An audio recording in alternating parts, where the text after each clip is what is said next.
All right, so in this video, we're going to talk about the specific activity of the sympathetic and parasympathetic divisions of the autonomic nervous system because of those uses of neurotransmitter. Remember that the sympathetic division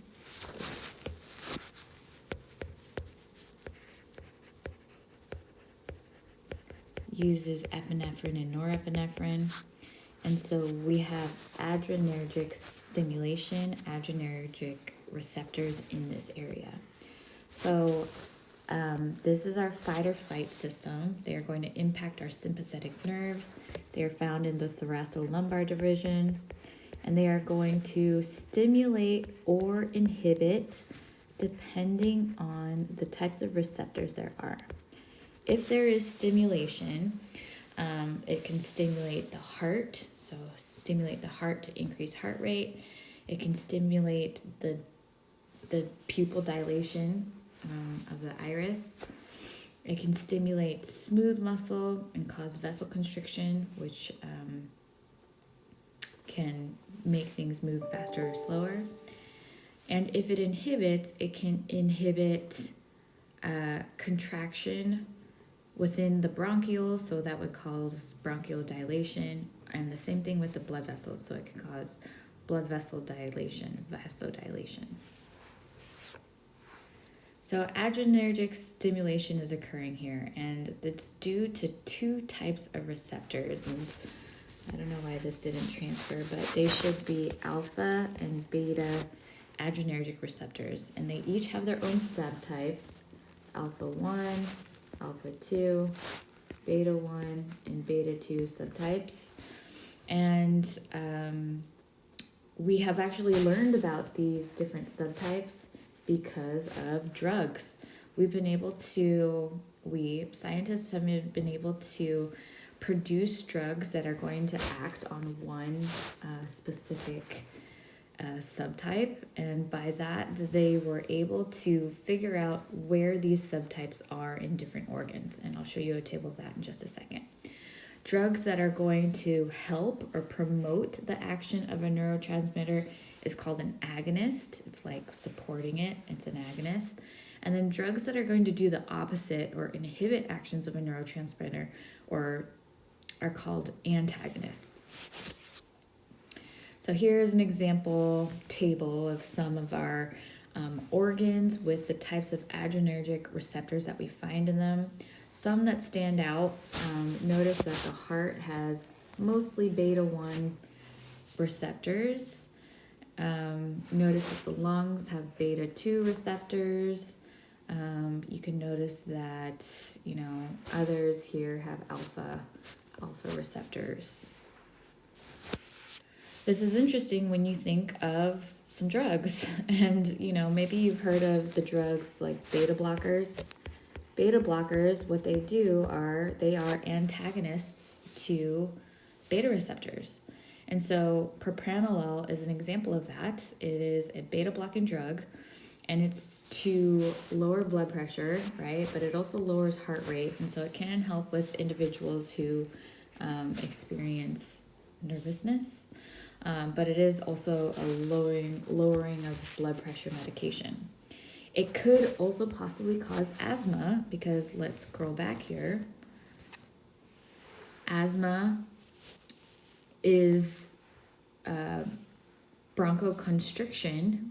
What causes asthma is like abnormal bronchoconstriction in the lungs. And so here, if you block these beta receptors, it's going to block that out, and so you won't have smooth muscle dilation, smooth muscle relaxation, so that you won't have bronchodilation.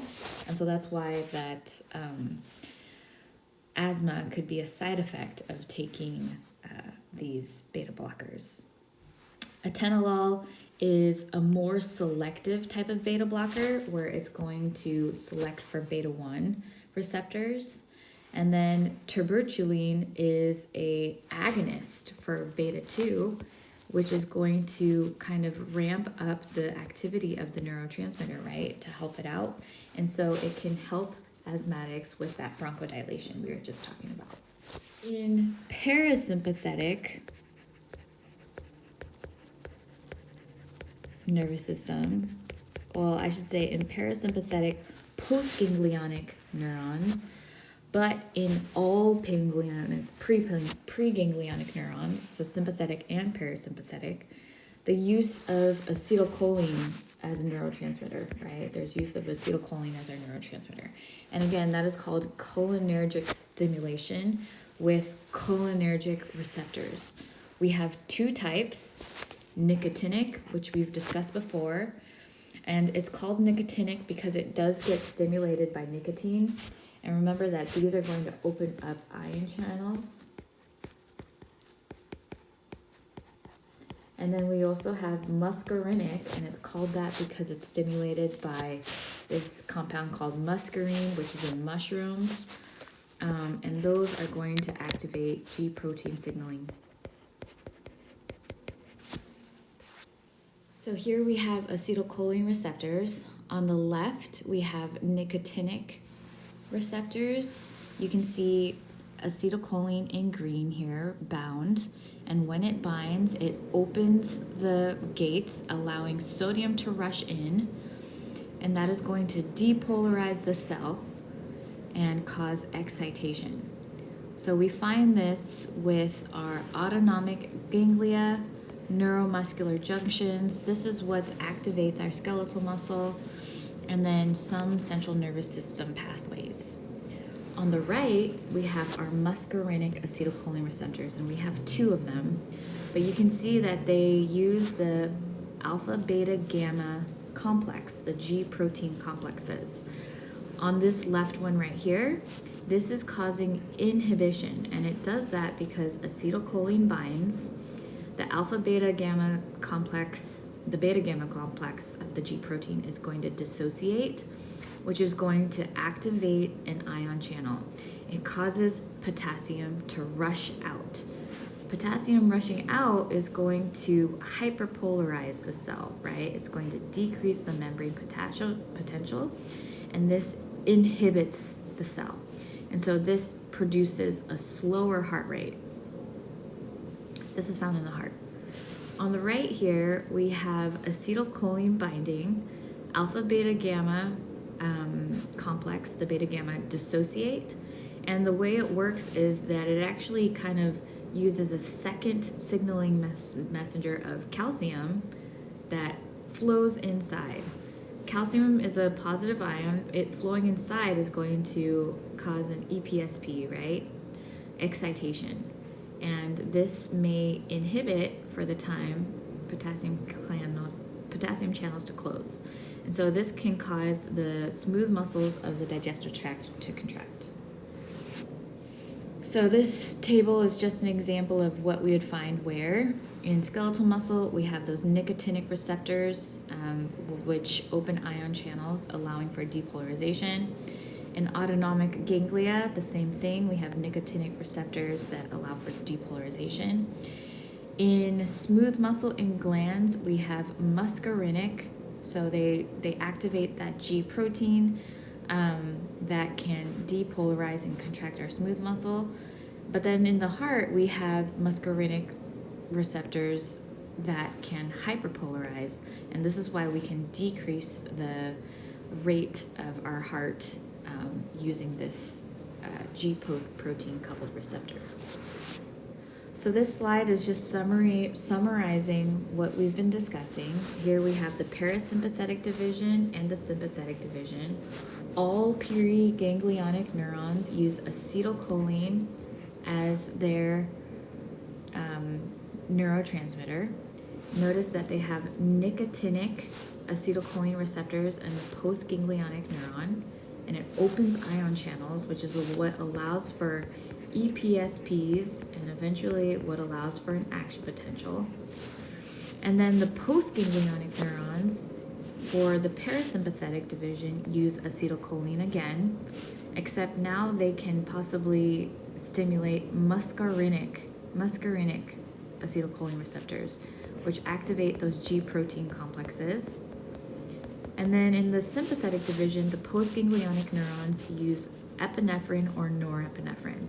And so here they have those alpha or beta adrenergic receptors. And that is going to cause vasoconstriction, increased heart rate, dilation, bronchodilation, and more.